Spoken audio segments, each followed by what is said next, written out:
हाय नमस्कार, मी शोभा तुम्हा सगळ्यांच्या ती मनापासून स्वागत करते माझ्या एका छोट्याशा ब्लॉगमध्ये. कशा आहात सगळेजण? श्री स्वामी समर्थ. शुभ सकाळ सगळ्यांना. तर गेलं एकदाच अक्षता माऊली दोघं पण शाळेत. आज गेला पाऊस, तर आज काही पाऊस नाही, तर आज एवढं छान वारं सुटले बघा सकाळी सकाळी. तरच खरंच छान असं वारं सुटलंय. तर आता वाजलेत ना 11 सव्वा 11. तर असं छान असं वारं सुटलेलं आहे. अगोदर बघा हे जे शेंग आहे ना गवारची शेंग, तर ह्याला आमच्याकडनं पुणेरी शेंग म्हणतात. तर आमच्या घरात ना कोणालाच आवडत नसायची, पण एक वेळेस ना ह्यांनी असं सहज घेऊन आले, तर खरंच खूप छान असं भाजी लागली बरं का ह्या गवारच्या शेंगाची. मग तेव्हापासून का नाही आम्ही हे शेंग खायला लागलो. अगोदर असं देशी शेंग म्हणतात बघा, त्याला जास्त जास्त काट्या असतात, आणि ह्या शेंगाला म्हणलं तर काटे नसतात. तर ते शेंगाला काटा असतात ती पण छान लागायची. आणि आम्हाला माहीत नव्हतं, म्हणजे माहीत नसायचे, म्हणजे आवडतच नसायची हे शेंग.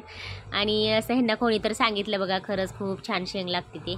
तर हिने एक वेळेस परत तसंच आणायला चालू केलं, तर छानच लागते. तर आज जरा मला वेगळ्या पद्धतीची शेंग बनवायची होती ना, तर मी अगोदर त्या शेंगाला भाजून घेतलं. आणि इकडं मला मुगाच्या डाळीचं आज वरण बनवायचं चाललं आहे, मस्त तिखट आणि कमी तिखटवालं. तर जास्त तिखट वापरायचं नव्हतं तर पोरांसाठी ना. आणि आज बऱ्याच दिवसातून तोंडी लावण्यासाठी असं मिरचीचा ठेचा पण बनवायचा होता. तर थोडीशी जिरी मोहरी, थोडीशी हळद, असं जे मसाले तेच रोजच्या वापरण्यातले मसाले घेतले, थोडीसा कढीपत्ता. आणि आता सध्या आमच्या झाडाला कढीपत्ता राहिलेला नाही, तर पाठीमागं आमच्या एक झाड आहे कढीपत्त्याचं, तर त्याला सध्या कढीपत्ता राहिलेलाच नाही, तर सगळा खराब होऊन गेलेला आहे. आणि थोडीशी कोथिंबीर टाकली, थोडंसं तिखट, असं मस्त वरण बनवलं. कमी तिखटाचं का असं ना, पण ते पण वरण अगदी चमचमीत झणझणीत होतं, छान होतं. तर जास्त मसाले वगैरे नाही. तर टोमॅटो म्हणलं तर मी डाळीतच टोमॅटो टाकलेला शिजायला. तर असं बघा मस्त चमचमीत वरण झालेलं आहे, आणि खायला पण छान. तर बऱ्याचशा ताई म्हणतात ना, तुझी भाजी पातळ असते, असं काही नाही, जसं लागतं म्हणजे घरामध्ये जसं आवडतं तसंच बनवायला लागतं. आणि एकदाच बघा अगोदर भाजून घेतलेली ना शेंग, ते परत शेंग असं छान असं मस्त तेलामध्ये फ्राय करून घेतली, आणि थोडासा इकडं भात टाकला होता शिजायला. तर आज सकाळी बघा पोरांच्या जेवणात आज भाकरीच होत्या, आज चपाती नव्हती. डब्यासाठी म्हणलं तर चपाती पण नव्हती. तर तुम्ही म्हणत असाल अगोदर काय स्वयंपाक आणि परत देवपूजा, तर आज असंच केलेलं आहे आणि असंच झालेलं आहे माझ्याबरोबर. तर बघा आज अगोदर सगळा स्वयंपाक बनवून घेतला, नंतरनं देवपूजा. तर कधी कधी असं होतं माझ्यासोबत, आणि कधी कधी मला अगोदर देवपूजा करावी लागते. करत असते मी अगोदर देवपूजा आणि नंतर स्वयंपाक. तर आज कसं झालेलं माहिती आहे का, आज जरा उठायला पण उशीर झाला होता, रात्री 12 वाजेपर्यंत दळणं दळलेली. आणि सकाळी म्हणलं तर उठायला उशीर झाला की असंच कामाला पण उशीर होतो. तर देवपूजा केली, परत स्वयंपाक केला आणि देवपूजा केली. तर पोरांना जायचं असतं, ह्यांना पण जायचं असतं, त्यासाठी अगोदर स्वयंपाकच करावं लागतं. तर गेले एकदाच पोरं शाळेत, एवढं शांत शांत वातावरण वाटते ना, घर सगळं मोकळं मोकळं. आणि दोघं पण संगत जातात ना शाळेत 10 सव्वा 10ला, तर सगळं घर अगदी शांत शांत होते. आणि आज पाऊस नाही बरं का, तर आज ऊन पडलेलं आहे, असं छान असं गार गार वारं सुटलेलं आहे, आणि त्याच्यामध्ये ऊन पण पडलेलं आहे. तर असं सकाळची सुरता वाजलेत ना 4. तर असं आज दिवसभर छान असं ऊन पडलेलं, आणि मस्त असं आज पावसाचं वातावरण नाही. तर आज मस्त असं वातावरण आहे. तर पाऊस गेला.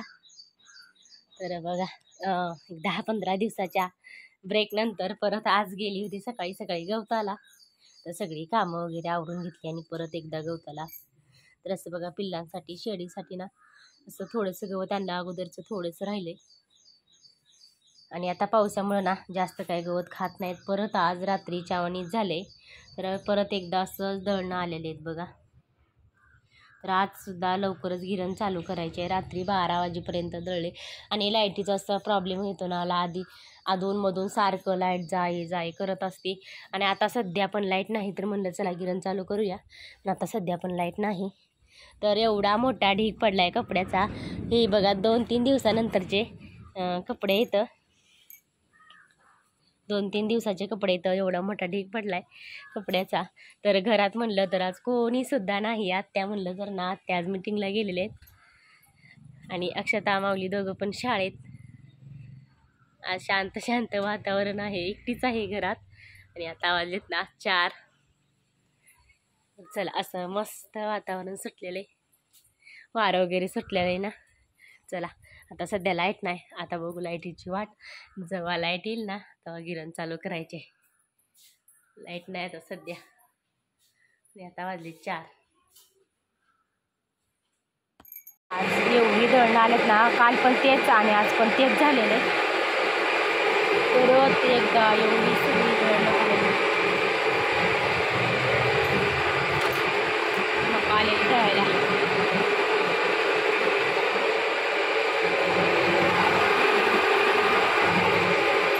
दारावरनं असं छान असं शेपू आलेली बघा.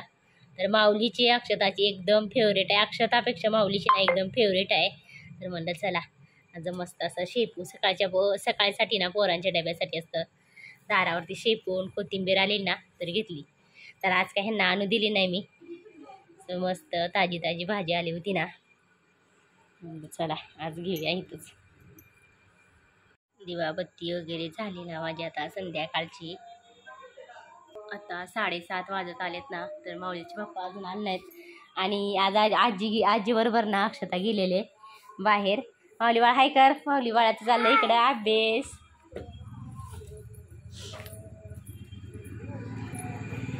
अजून आलेलं नाहीत माऊलीचे पप्पा.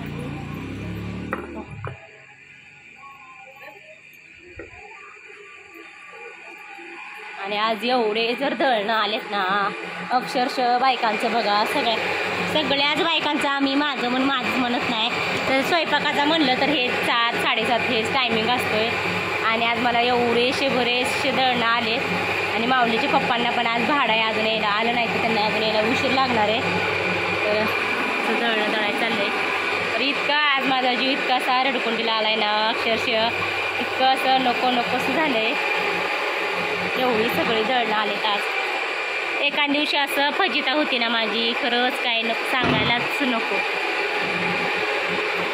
आणि इथं थांबूनच दळणं दळावी लागतात. तर आतमध्ये घरात बघा भाजी वगैरे म्हणा भाकरी म्हणा तर काय असं करत बसतं ना तर गिरण परत बाहेर लोडवर येते. आणि भरपूर असा घोटाळा होतो, खर्च होतो. त्याच्यासाठी ना इथंच थांबावं लागतं. आणि इथंच थांबूनच दळणं दळावी लागते जवळ थांबून. तर बघा आपण जवळ असेल तर काहीतरी गॅस कमी जास्त करतो, गिरण बंद करतो, असं काहीतरी करत असतो. पण असं घरात असेल ना तर काहीच करता येत नाही. आणि संध्याकाळच्या टायमिंगला गिरणीला इतका लोड असतो ना. मग बायकांचा शेगडीवरती म्हणा स्वयंपाक वगैरे चाललेला असतो ना. तर गिरणीला लई लोडवर येते संध्याकाळचं. त्याच्यासाठी जवळच थांबून दळणं दळावी लागतं. आत्या मगाशी ना 4 ते 5 वाजता ना नाव ठेवायला गेलते. वर्षाच्या कार्यक्रमाला गेलते ना. तर पाळणा वगैरे म्हणता येते बघा आमच्या सासूबाईला ना. ते गेले होते तर काय गिफ्ट आले बघूया. इकडे चाललंय आजी ना तिचं गिफ्ट बघायचं फोडून. बघू आपण. ती 2घी जणी गेल्या होत्या ना मगाशी नाव ठेवायला बारशाचा कार्यक्रमाला. आत्या गेलत्या पाळण्या म्हणायसाठी. आणि सोबत ही नात पण गेलेली आहे ना. आणि एक ब्लाउज पीस वगैरे ती घातलाय बघा ओटीला. आणि एक गिफ्ट ना हे असलं गिफ्ट. तर बघूया गिफ्ट मध्ये काय आहे.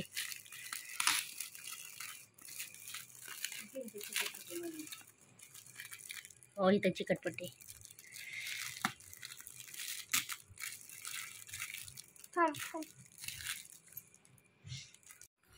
एखादं भांडा आहे बरं का किचन साठी. असं 2 छान असं छोटे छोटे भांडे भेटलेले बघा. आपण भाजी वगैरे काढून ठेवतो ना ते असं भांडे भेटलेले आहेत त्याच्यासाठी.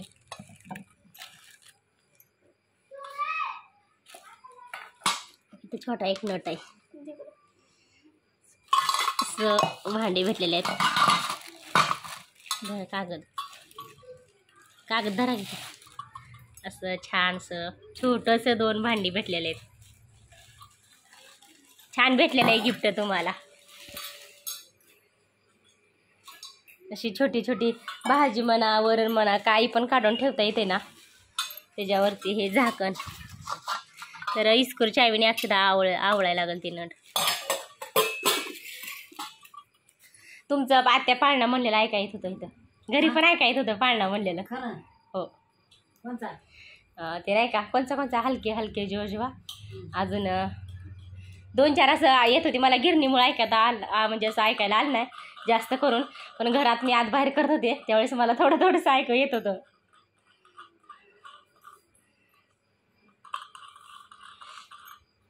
असं बघा नट वगैरे आवरून झाला. असं छोटंसं ही झाकणी आणि हे छोटंसं पातेलं, त्याच्यावरती असं भाजी वगैरे काढून ठेवायची असं साईडला. संध्याकाळच्या जेवणात बघा शिल्लक भाजी वगैरे राहिली असेल ना, तसं ठेवण्यासाठी छान असं गिफ्ट भेटलेलं आहे. शेवटी आपदून का होईना आपल्या अक्षवणी बसवलंच त्याचा नट. चला 9:30 वाजून गेल्या. तर बघा हे काय 9 आणि 9:30 हे तर रोजच झालेलं आहे माझं. रोजच 9, 9:30, 10 असं वाजत असतात ना माझ्या कामात. तर किती टायमिंग होते काय असं हे काहीच कळत नाही. तर आज पण तसंच झालेलं आहे. भरपूर दळणं आणि ह्यांना ज्या दिवशी बघा मला भरपूर दळणं असतात ना त्याच दिवशी ह्यांना भाडं असतंय. काय माहीत नाही असं का होतंय माझ्यासोबत. पण त्याच दिवशी ह्यांना पण भाडं असतं. तर ह्यांना पण याला बराच आता 9:30 वाजलेत तर अजून ह्यांचा तपास नाही. आणि मला स्वयंपाक बनवायचा, अजून स्वयंपाक बनवला नाही. तर माऊलीला अशी भूक लागलेली बघा. तर आज बापूने त्याच्यासाठी भेळ आणलेली. तर माऊलीचं भेळ खाऊन मस्त आराम करायचं चाललंय. तर आणि माझं म्हणलं तर इकडं दळणं दळायचं चाललंय. तर मी अगोदर व्हिडिओ म्हणजे एका व्हिडिओमध्ये बघा मी असं दळणं दळायच्या नंतर मला एका ताईनी, बऱ्याचशा ताईनी छान छान कमेंट केल्या होत्या की ताई तोंडाला मास्क वापरत जा, नाही तर स्टोल बांधत जा. खरंच खूप खूप धन्यवाद त्या ताईंचं सगळ्यांचंच. तर मला काहीतरी काही नाही असं म्हणजे कमेंटच्या माध्यमातून काही नाही काय असं सांगत असते. तर खरंच खूप छान वाटतं. आणि बघा आता 10 वाजलेत ना. चला आता ह्यांनी आली, माऊलीचे पप्पा आले आणि त्यांना लगेचच थांबवलं गिरणीपाशी. आणि मी बघा मग अशी जी भाजी घेतलेली नंतर असं एकदम बारीकशी छानशी कट करून घेतली. आज मला नुसती शेपूची भाजी आणि 2च भाकरी बनवायच्या होत्या. तर सकाळचा बराच स्वयंपाक शिल्लक होता. वरण, तिखट वरण, भात, ठेचा हे असं बराचसा स्वयंपाक शिल्लक होता ना. तर असं मस्त एकदम कवळी कवळी भाजी होती ना. त्याला एकदम असं भरपूर सारं मीठ टाकल्यानंतर बघा लगेच भरपूर असं पाणी सुटलं. तर असं मस्त भाजी सुक्की अशी भाजी बनवून घेतली आणि लगेचच 2 भाकरी बनवून घेतल्या. आणि सकाळचा जी थोडासा भात राहिला होता ना ते पण लगेच थोडंसं अक्षताला आवडतं लाल तिखट टाकलेलं. तर ते थोडंसं तिखट टाकून असं गरम केलं आणि थोडीशी जिरी मोहरी टाकून. तर या सगळे जेवायला असा जेवणाचा साधा